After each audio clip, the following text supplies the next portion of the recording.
Hey there, welcome to our channel, and in this video I'm going to show you how to install Hotjar in system.io. First, you have to create an account on Hotjar, and then you just need to complete this personalization step, and the third step is install. And from here you just need to select what would you like to do first. I'm going to select monitor performance and click on next button, and from here you just need to enter the URL, the IP address or URL of your website. For me, my website is not live yet. From here, for example, I'm going to show you what is URL. This is the URL. You can paste it there. Just because of my page is not live yet, so there is no HTTPS URL available for my website. I'm going to click on save changes, and I'm going to copy this link from here. I just simply click on copy, and here I'm going to paste it and click on next.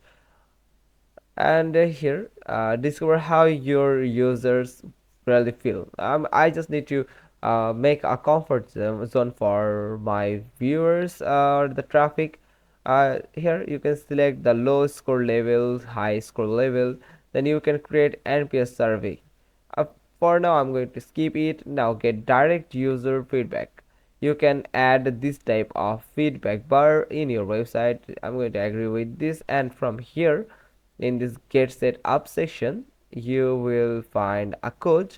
This code will allow you to install Hotjar in your system.io. Simply click on copy code button here, and here is the site ID for your system.io website, and from here you just need to paste this code in the header section of your backend of your website. Then after placing the code, you just need to click on verify installation from here.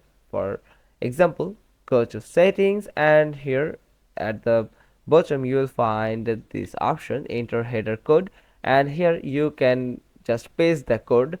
If you have already any code here, just to delete it and paste the code that you have copied before from Hotjar, then click on save, and you can check it once, and click on save again. Then you just need to click on verify installation, but your website must need to be live online in various type of online browsers that can collect your info or data from your website, so that they can verify the installation on your website. And that's how you can install Hotjar in system.io. Hope you found this video helpful. If so, then give us a thumbs up. Don't forget to subscribe our channel, click on the bell icon, and we will get back to you soon with another informative video. Thanks for watching. Till next time.